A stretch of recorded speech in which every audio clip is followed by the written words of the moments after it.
If the government shuts down, I found out this morning, it gives Donald Trump more power to figure out what money is in the federal government and what he keeps open and doesn't keep open is left up to the executive branch of the government. There you go. If he says, we will completely shut down the Department of Education, we will completely shut down the Department of whatever, clean air, they can do that while keeping whatever departments he wants open. That becomes an executive's decision, not the Congress. Wow. Well, there you go. We've given so much damn power to the executive over the past 30 years that now it's coming home. Because if he's got that much control and that much sway, the shutting down the federal government, yes, it impacts real people immediately. People who have, sick people, poor people, hungry people, for sure. But the medium-term impact, like a week into this, with what this will do with the economy, you're talking about shutting down customs agents on, with imports, with products coming in and out, with regulatory agencies, like I was saying, moving things by boat, by rail. The whole main arteries of our economy start to contract. They start to shut down. That's where we can start seeing some real pain.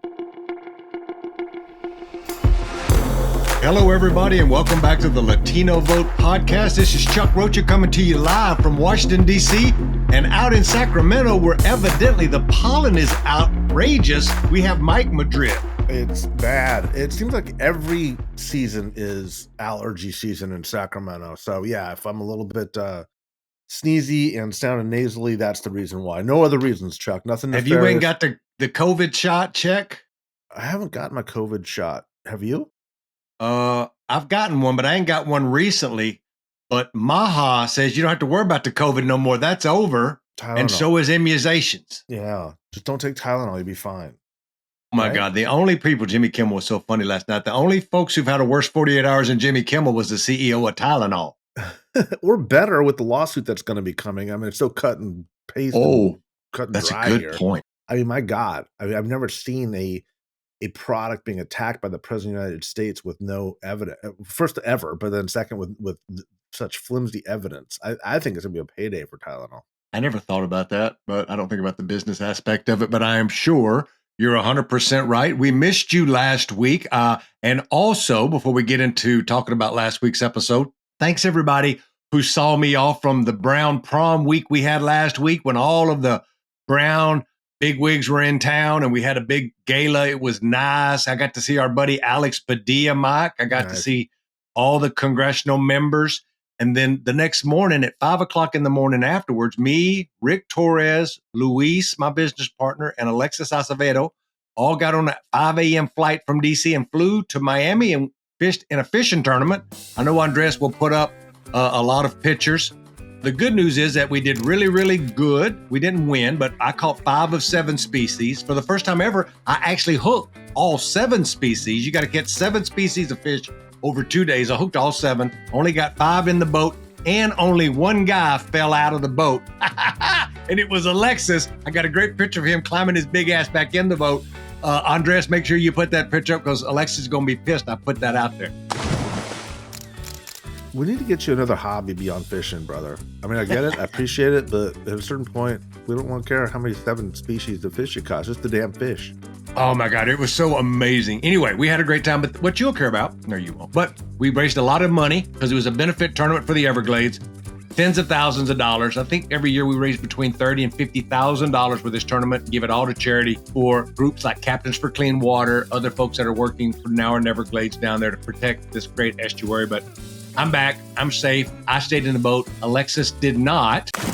And also last week, we had the great Adrian Carrasquillo on the podcast. And Mike, I need you to know, I was talking about polling and focus groups and how folks were reacting. You ain't the only one because you got that fancy Georgetown degree that knows about these numbers. I got a checking account. Yeah, there's nothing in it, but let's talk a little bit about it because I thought it was fascinating myself. And look, I mean, full disclosure here. Like I had to go, we have our own Brown proms here in California, but they're actually working. We actually do stuff. It's not like DC where you just kind of go place to see to be seen and put it on the Instagram account. We actually kind of meet to talk about stuff. So I was actually on a panel with a Latino organization that I had to get down for in Los Angeles. Was on the panel with the great Julie Chavez Rodriguez, who ran, the Biden-Harris campaign. It was good to kind of see her get caught up, and some others. I had, again, I don't know why I'm still surprised, Chuck, and gratefully so, but so many people come up and go, God, I'm just such a fan of the podcast. Love what you're doing. So people in LA, folks in LA who came up, thanks for the kind words. We're putting a lot of work into it. But I'm Awesome. not going to lie here. You know, Uh-oh. when I leave, I do feel a little bit like I am a parent leaving on a business trip, and I'm leaving the studio audience to Chuck Rocha, my teenager, going, what the hell's going to happen while I'm gone? What's going to happen? And I'm We're up going to there. drive the car. Anybody see Ferris Bueller's Day Off? That's what happens. Yeah, it's exactly what it is. And I'm like, I'm sure it'll be fine. I'm sure it'll be fine. I'm sure it'll be fine. And then I'm sitting in the airport, and I come across the Bulwark article, the Adrian Carrasquillo article, and talking about this focus group. It wasn't a poll, by the way, but it was a focus group. Okay. Yeah, I know. There is a big difference. There is. I'll help guide you through it. I'm going to need some notes, but you go. I'm sorry. And the whole takeaway, as somebody who does this kind of research, the whole takeaway is that none of these voters, none of these Trump resentment voters, regretting voters, Latinos who regret voting for Trump, none of them, not one of them, moved back to Kamala Harris. And I was like, that, by the way, the first time that's mentioned in the article is in the third to the last sentence of the story. So I'm like, here we go, man. Chuck's inviting his friends on that say all this stuff that I would just blow my stack over, right? And so I text Andreas. I'm like, Andreas, I just got a feeling. Who is the guest today? And he's like, oh, Adrian Carrasquillo. I'm like, of course it is. Of course it is. So I texted both Adrian and Chuck, and I'm like, guys, come on, man. Like, is this going to be like another one of those shows where it's all talking about, if we just went to more quinceañeras and bodas and doing all that, that's the Democratic outreach program. Unbelievable. So I'm like, geez, why am I leaving Ferris Bueller at home alone on all this stuff? And to his credit, and Adrian wrote back and said, hey, just listen to the show and let me know if you still got problems with it. I listened to the show. It was a great show. You guys did a great show. And you did bring up that point. I won't credit that I ran that show and we recorded that show before you sent the text. So I had already known. All right. Because you're my brother. I know exactly how you think. And I was in there with the question you wanted to ask immediately. Man. Because that was the right question to ask, by the way. That wasn't just Mike Madrid question. That was the real question. And look, I hope they got a lot of readers on it. I'm sure that they did. There's a lot of blowback on the internet with people going, this is not the story. This is not the headline here. People that do polling is like, wait a second. The problem is that Kamala would have gotten 0. Now, incidentally, these are focus groups, so you have to take them with a grain of salt, too. These are not scientific, guys. You cannot extrapolate the findings from a focus group onto a broader sample. They're not representative, and they are vastly, vastly, vastly overused by people in the media who are looking to get attention because it makes it look like they're the ones that can read the chicken entrails or the pig innards and tell the future better than anybody else. There you go. Tell me I'm wrong. I use focus groups. I don't think there's anybody on this planet who's focused more Latino voters than I have for campaigns. I was talking about the pig innards. I'm fine with focus groups. When you said pig innards, I was like, he don't know what he's talking about, pig innards. Yeah, I don't know anything about pig innards. I was waiting for Chuck to kind of weigh in. But I knew that, look, to your point, it was 8 people. Like, I get that. But I think it was 7 people. 7, 8 people. 7 plus Chuck is 8. So we would have that. But I think that combined with the Eki stuff, combined with everything, whether they lost and buried a headline to get clicks, whatever. I just think that now over, 8 months, 9 months, the story is getting to be pretty clear. Like, Latinos, A, are really pissed at Trump. B, they ain't so buying the Democrats yet. Brother, the story's been clear. I've been saying that for months. Just because the Democrats, it takes us a year lag time before they figure it out, does not mean that the story has not been clear. The stories have been just clear. Getting clear to me now. We're not watching a realignment here. I have said that from day one. We are witnessing a de-alignment. Latino voters are not becoming more Republicans. They are becoming less Democrat.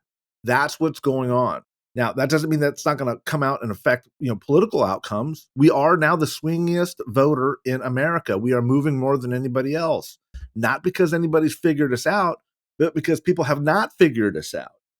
And that's what I think we're coming to this realization of, certainly in California too, by the way.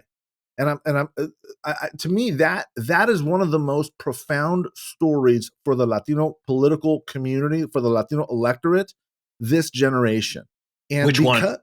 Which the fact that no one has figured this out. Okay. The fact that we get articles that don't reference this as the lead, and I'm really proud of the article that was written. It is very good. You need to read it if you haven't. The discussion was awesome. You guys had, but the lead was clearly, and as it was on the show, the lead is none of these voters are coming back to the Democrats at this point in time. And what's going to happen? You're already seeing it last night. We should use this as a segue to go into what happened with these special elections in Grijalva's district.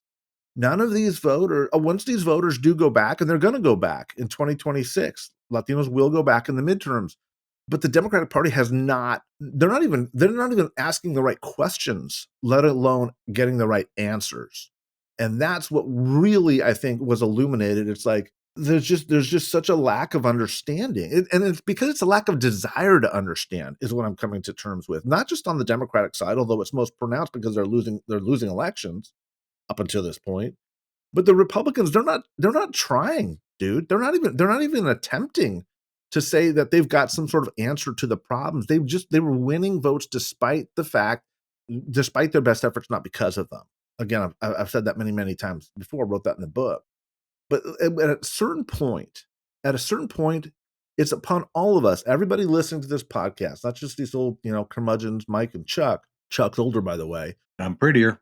But journalists, politicians, consultants, activists, even the pollsters have to start being a little bit more responsible about the narrative that's out there. And so I'm going to use this one last segue, and then you can have it. Speaking of pollsters and Mike Madrid being cabron and introducing himself and trying to act like I'm the guy who's been doing this for 35 years because I have. Even the pollsters, the real grifter pollsters that caused the real problem for Democrats over the last 10 years have changed their methodology entirely to what Mike Madrid was saying they should be. The exact number of sample size, the exact number of generational splits, and the exact number of Spanish language interviews came straight out of my book. So if I sound like I'm a ranting lunatic, good, because it's working. People are listening, and people who've been trying to take advantage of the system, people who are more Democrat than Latino, people who are more Republican than Latino, you're all on record, man. And I've earned this right for doing this for nearly 40 years. And I don't have a side. I don't have a dog in this hunt, but I'm going to say it. If there's bad academic work, I'm going to say it. If there's bad journalism, I'm going to say it. And then I'm absolutely going to say it if there's bad polling work. Absolutely, because I have, and it's made a difference. So with that, I'm going to go take my Benadryl, get my allergies relieved, and I'll turn it over to you, Chuck. Jesus Christ. I also want to talk about the Grijalva special election last night because I do think Democrats have woke up to this. I do think they're going to do a better job in the midterms. That's not what bothers me. There's no doubt even the white consultants are going to address this. I think they'll lean more into working class issues. I think they'll talk about housing. I think they'll do all the things we've been talking about on this podcast. That's not really what really scares me. What scares me is that they're going to do enough of that, and we're going to do enough of that. My firm will do some of that, and we'll win some elections. Like Mike said, like we're going to perform better because people are pissed, and there is a jerk back from the Trump narrative of all the things that he's doing right now. I worry that we'll think we've got it all figured out for 28. Whoever wins the Democratic nominee will be the standard bearer. There'll be a new day. There's no doubt, and I'm going to prove it with these Grijalva special election numbers. There's no doubt that Kamala Harris underperforms with Latinos. There's, oh my God, how bad Biden was underperforming with Latino voters, right? But they're not going to be on the ballot in 28. Some other person will be, and they won't be in individual congressional or Senate races in 26. And how those campaigns run their outreach operations to try to win this persuadable universe is really what I'm watching. Because I think some of them, a lot of them, because now Latinos are just such a big part of the electorate. I want to believe, and I'm going to believe until I'm proven otherwise, that folks are going to give it a good faith effort. Whatever the narrative is and the polling and folks out there trying to own it, I'll let Mike fight with them all day. I don't give a shit about none of that. I care about how these campaigns are. That don't mean that Mike don't care or does care. I'm not putting words in his mouth. I'm telling you how I feel. Is that these campaigns have done such a shitty job at reaching out to these voters. And I think that's what Mike says in happenstance of what Republicans are doing. When Latinos think of Republicans, they think of Donald Trump. Because in him saying, I'm going to make your life better and I'm going to be your vengeance and the system is broken and the Democrats represent the establishment and the system that hasn't worked for you and they promise you immigration reform. I get all that and that's true. But this election, none of that's on the ballot. Trump will kind of be on the ballot. He's always around, and other Democrats, but watching how this stuff is run and if they really have learned the lesson, Democrats, will be interesting. So let's get into what happened last night in the Grijalva special. For all of you scoring at home, Raul Grijalva has represented a district that is the Mexican border in Arizona for, goddamn, Mike, how long? 20 years? Probably? Yeah, a very long time. Yeah. Oh, the old professor, like an old liberal lion is what he was. He was a professor. He was like a granddad to me. He was a true friend. I can show you all the text messages. He was just a good fucking guy. His daughter ran. She beat the shit out of 3 people in the primary, one of which was like some social media star who had 1 million people following them and a former state rep who'd been there when Gabby Gifford got killed, like real opposition. And she beat them all handedly. And then last night, she overperforms in a special election that's very Democratic seat, and I'm going to tell you the numbers, then I'm going to kick it to Mike, where she gets 70% of the vote, and the guy running against her gets 30. And he's a Latino Republican who ran against her father just a year ago.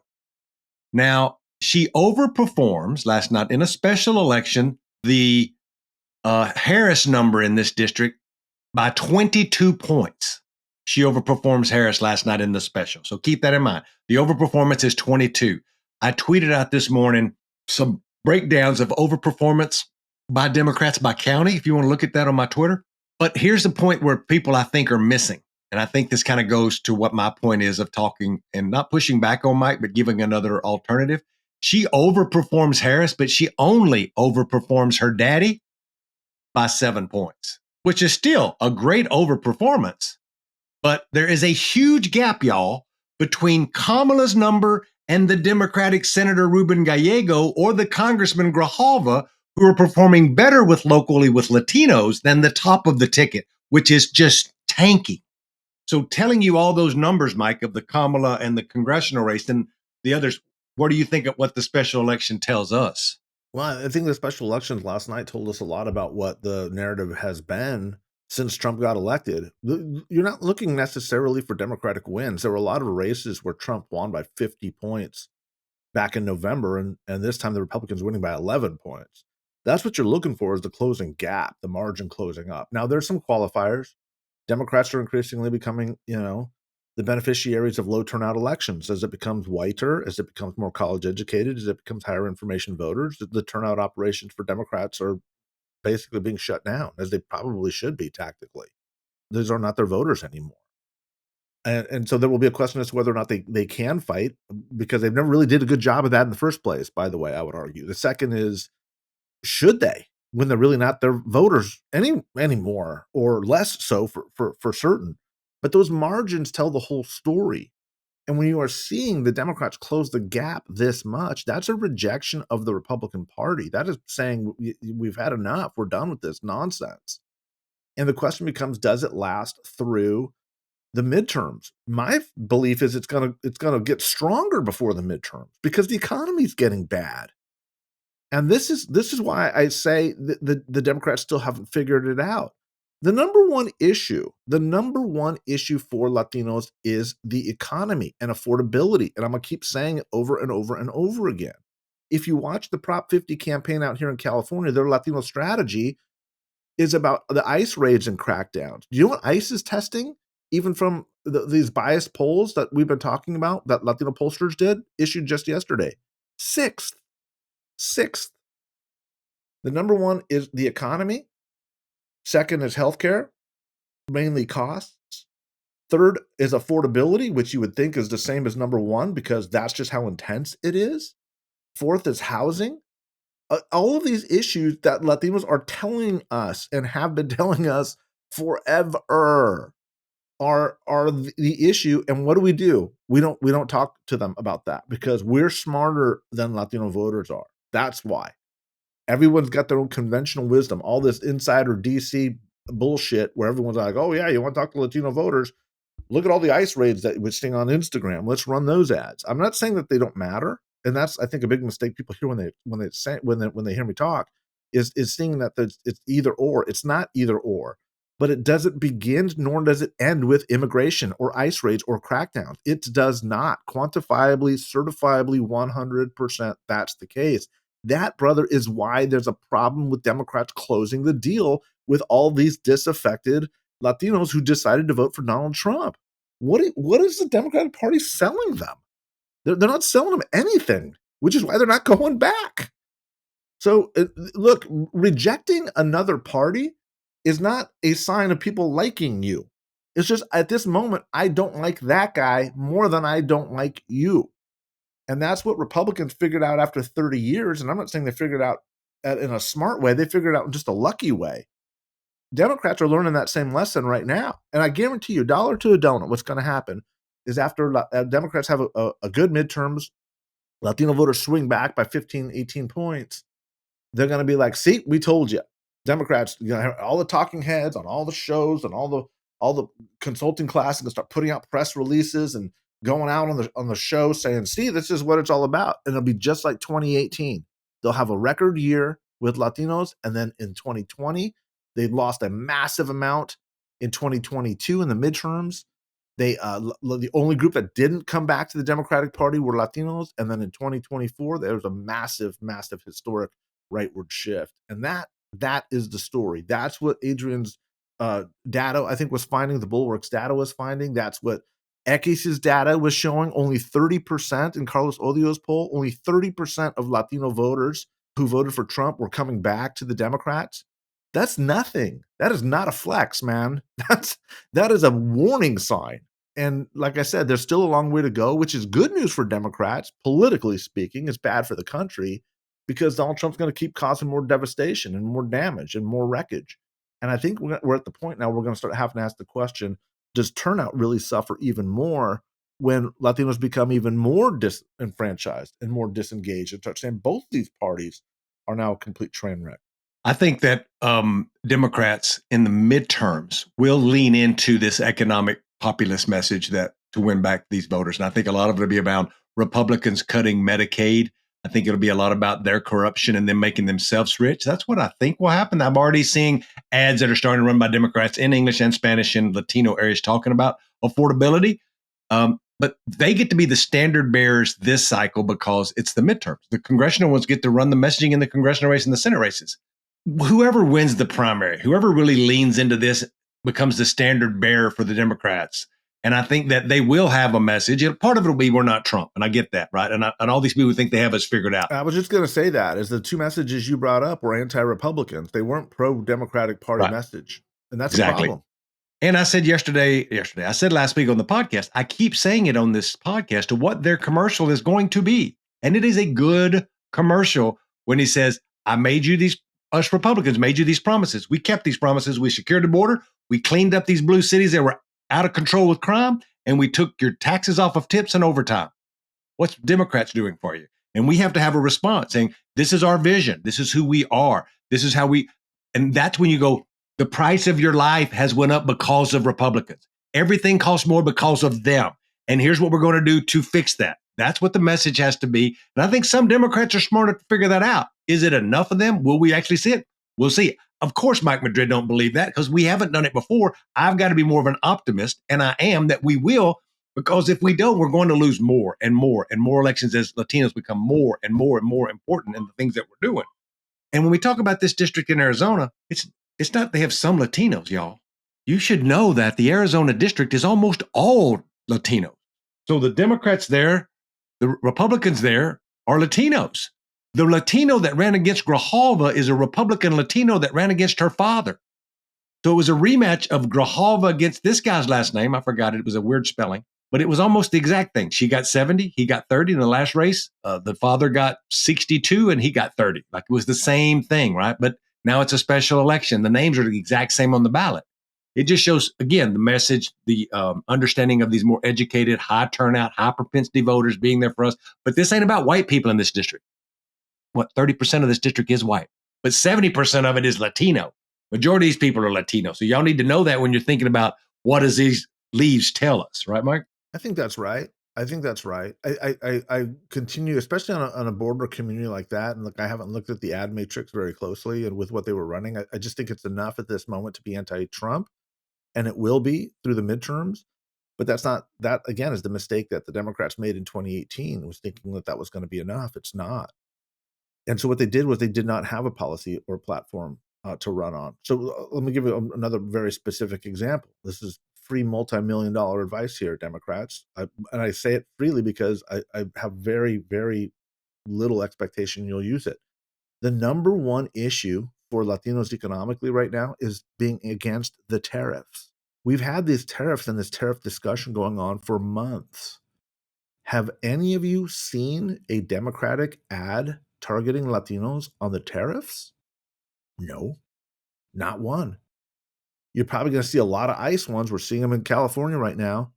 Again, even the Democratic partisan Latino pollsters are saying it's the sixth most important issue for Latinos. The ICE raids are, the immigration issues, the border issue. Sixth, by far and away, it's the economy and it is tariffs. And you have never seen that ad. And I think it's because Democrats don't know how to run against taxes. I think there's a whole generation of a consulting class that does not know how to say these guys are raising taxes, because Democrats tend to like taxes, right? So the opening is there. Our community does not like these taxes, nor should they, especially on the border, because that's where it's going to hit the hardest. That's where the tariff impacts are felt first and most profoundly. That's the issue, man. The opening is there. It's like Walter Payton, sweetness. Just give them 1 inch, and that's enough daylight as you need. Go open it up. Go rip that seam up and go kick some ass. But they're just culturally not capable of doing what needs to get done, and I don't know. I'm flummoxed. I used to get frustrated at Republicans because Republicans wouldn't focus on this big demographic change that much, but I realized the Democrats they're no different. It'll be interesting to see if we run any ads on the tariffs, because I do think tying the tariffs to affordability is important. I think everybody feels it. I think that the prices haven't went up as steeply as folks thought they would immediately, but things are definitely going up.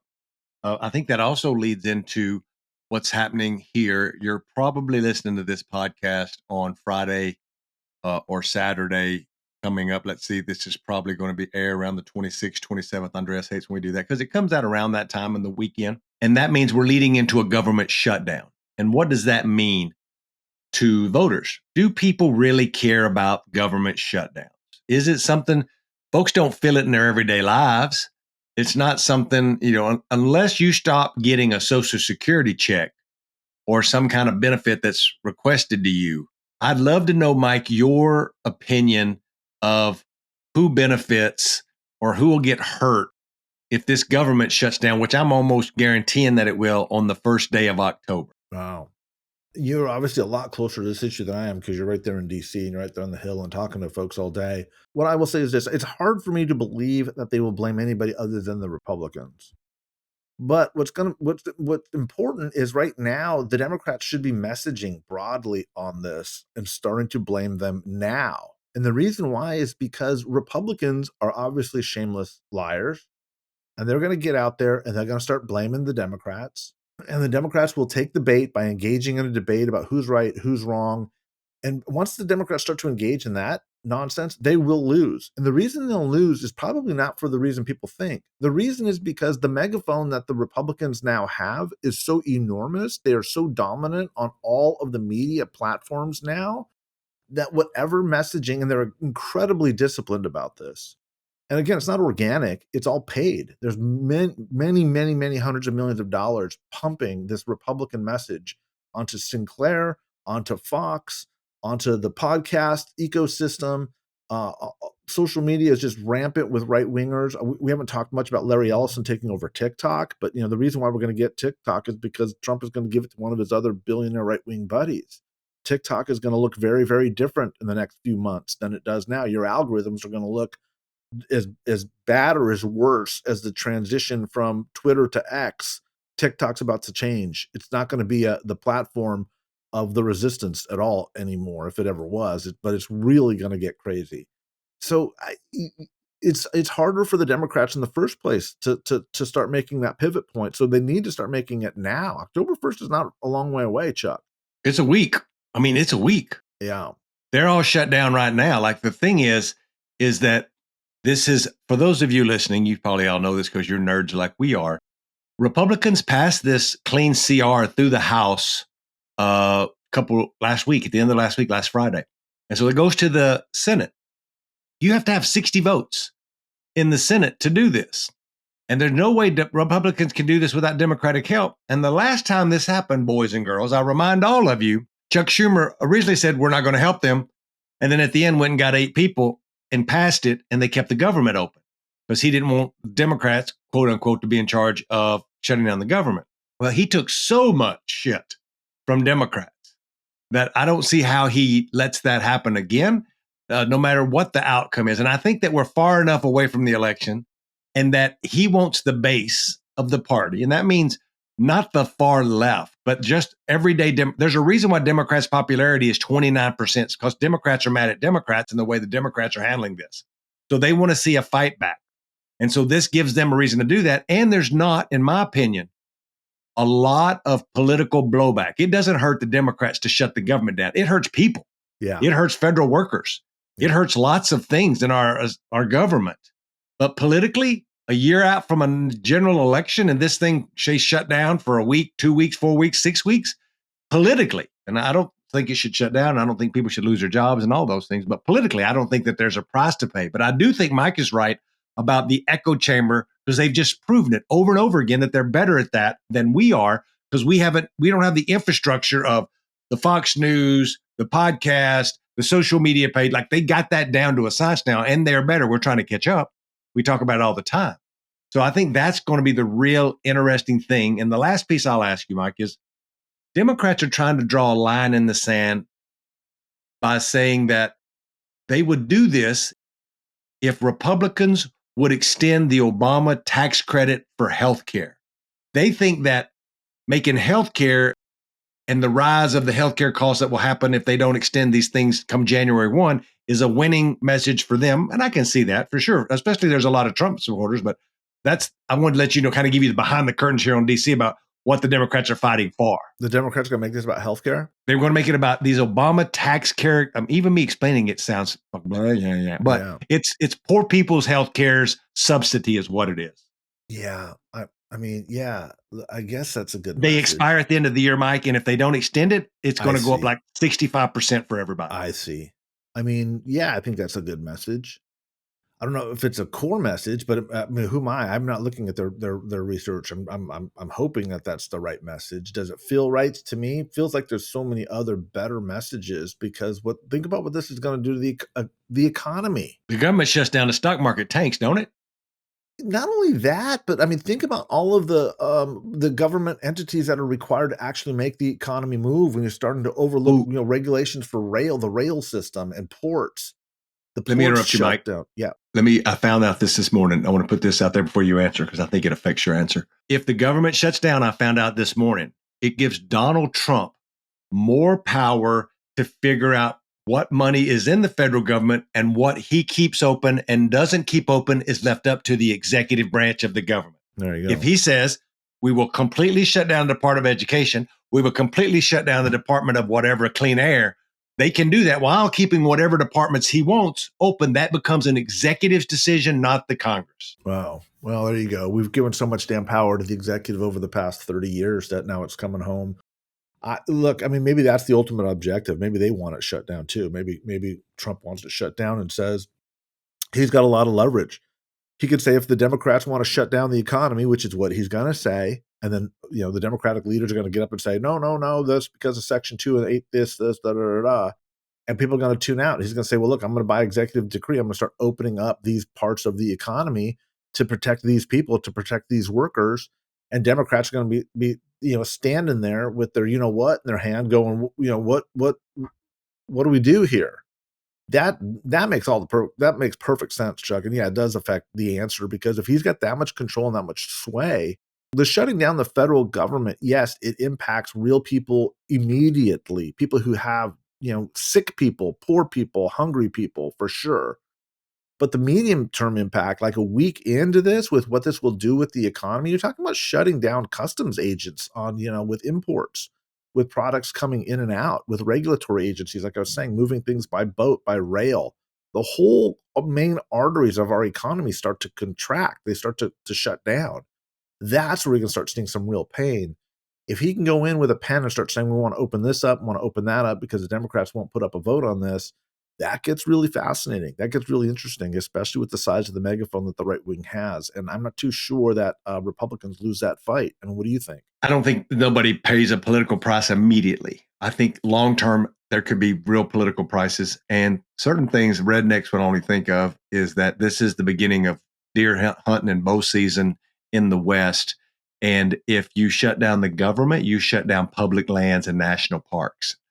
Not that you're hunting in national parks, but there's lots of public land that is out there. And folks always forget that there are park rangers that are federal employees and others. I always think about the Everglades because I was just there raising money for the Everglades. The Everglades is all of Florida Bay. It's a national park. You can't put a lobster trap out there. And they can allow, if there's nobody to open the gates to the Everglades, you can't get in. And so that's like a few hundred Florida fishermen who rely on taking people fishing there. It's the economy of the Keys. So kind of to your point, these little things I think add up over, a week they can live. 2 weeks, they're a little pissed. This thing goes on for a month. You're talking about people missing house payments and people looking for somebody to blame. Yeah. And it multiplies, right? A lot of these little drip, drips, the federal government, the reach of the federal government is awesome. It's extraordinary. Yep. And so I think that this is what we're going to be looking for as we move into, this fall, because I think this fall, the immediate things that are going to happen in the next, we forget, but in the next, let me look here, in the next 6 weeks, 5 weeks, we're going to have an election. We're going to have a real election, big election in New Jersey and Virginia. Now, are some of those candidates flawed in some of those races? Absolutely. But I live in D.C., Mike, and you can't turn on the TV. I'm old school and an old man loves the TV. TV commercials, Donald Trump, Democrats are running anti-Trump ads against her, and she's running anti-whatever. It's the same old playbook again. It'll be interesting because I think that Democrats are going to overperform, obviously, but I think it's going to be a sugar high. I think that it's a false high because not only is it Virginia has so many federal workers, Mike, there's so many people that's lost their job over there. People are pissed. High education, like it's set up for us. Right. I'm more interested in what's the over or underperformance in New Jersey. I think the Democrats do really well. I don't think they're going to be particularly close. Or it could be wrong, but I think it could be. I mean, if Spanberger wins in Virginia by double digits, I won't be terribly surprised. And me neither. And I think if I'll be a little bit more surprised if New Jersey's double digits, but I think I could see 7-8 points. I could. I mean, it could be. People are hurting and people are pissed and people are angry. And like I said, it's coming up quickly. We'll know later on. But I think that we're sitting on something where the margins are bigger than people think they are for the Democrats. I want to start thinking about, as we close out the podcast this week, about there are so many, Mike, good Latino candidates that are announcing for Congress, Democrat and Republican. We should probably think about having some of those on to interview, like a Democrat 1 week, maybe a Republican 1 week, only Latinos, to keep our streak alive and start looking at some of these districts. I think about it because one of the candidates in California 22, Randy Vieques, I'm going to have on my Substack today. Yeah. I just found out that another Latino candidate's running in this other random race. I'll start getting my team to look at who is got a viable, real shot in some of these places. And maybe me and you can ask them some questions. Maybe good great for future episodes, thinking about, the importance of these midterms going into that. And also next week, Mike, you should know, on Wednesday, we probably have to figure out the recording for this podcast, but I'm coming to California. Oh, where at? Whereabouts? It's a big state, Look, it's a big state. I am going to fly into a place called Santa Barbara. Ooh. Where nice. Barbara is. Is it nice there? Beautiful. Oh, it's the most beautiful. Is it much different than Fresno or where you are? Yeah, the one thing they have in common is they're almost on a perfect lateral. Fresno is an inland, and it's probably sorry, Fresno, but you know who you are. This is not the beautiful part of California, but Santa Barbara on the same lateral on the water is probably one of the most beautiful places in the state. For all of you out there, I'm going to go out and see my good buddy Congressman Carbajal. Oh, salud. Yeah. And we're going to do a little junket up to make sure I've been studying how to say this, the Ojai Valley. Oh. Do you know the Ojai Valley? That's pretty bougie, bro. Is it? Oh, That's what I'm talking about. you're taking the wife with you, I hope. Oh my God, yes. We're going to the Ojai and do some hiking up there. We're going in a day early. Then we're going to hang out with Congressman and his chief of staff and some folks up there to do some strategy meetings at the Ojai Inn, where I think the fancy pants are. I'm going to take Ebony bass fishing on Sunday and come back on Monday. That's my weekend. That's Mike Madrid's stomping ground. That was the first congressional district race I did in 1992. Was that against Laura Capps? No, this is before Laura Capps. That's how old I am. Oh yeah, this goes. Wow. Not only Laura Capps. We got to remember, Laura Capps became a congresswoman because her husband Walter Capps died in office first term. But this goes back before Walter Capps. Who was there then? Well, Republican congressman by the name of Bob Lago Marcino. But back, you can't even say that. How do somebody spell that? Lago Marcino? Lago Marcino, Italian. Lago Marcino. Oh, Lago. Lago, we called him Lago. Lago was a great man. He was a very good man. His district ran from Santa Barbara up to Lompoc, that whole Santa Barbara area. It was a battleground district. It was always within 1%. This is going back to the 90s. But back in 92, this was after the 1980s redistricting hit in 92. I was working for a congressman by the name of Elton Gallagher, my first congressional race, and he represented Ojai. We didn't go up past the Ventura County border, but Ventura County, that's where I grew up. Those were my first congressional races. That's where I learned politicking. So I can throw your name around up there and get some free champagne. Salud knows who I am. Give Salud my best. Hell yeah, I'm going up there. I'm gonna be shitting in high cotton, as my mama would say. I'm gonna see these people up there. Nice folks up there. We're going to stay in Santa Barbara for a night at the Harbor View Inn. Oh yeah, Harbor View right there on the water. On the water there. Yeah, it's nice. Yeah. I'm sparing no expense when it comes to Ebony Payne. She loves that. Got to take her out and be like all the wine drinkers out there. So that's where I'm going to be. Where y'all need to be is following this podcast. You need to be liking us and sharing us and telling your friends about it. I'll give y'all a full report from Santa Barbara. Maybe I'll move out there sometime. That's a nice place if everybody says it is. You get a second home out in Santa Barbara now with all that money in your checking account. Let me make a recommendation to listeners too. If you guys have a candidate you want us to talk to, put it in the comment section. Yes. Let us know if you've got issues, topics, or candidates that we should have on the show.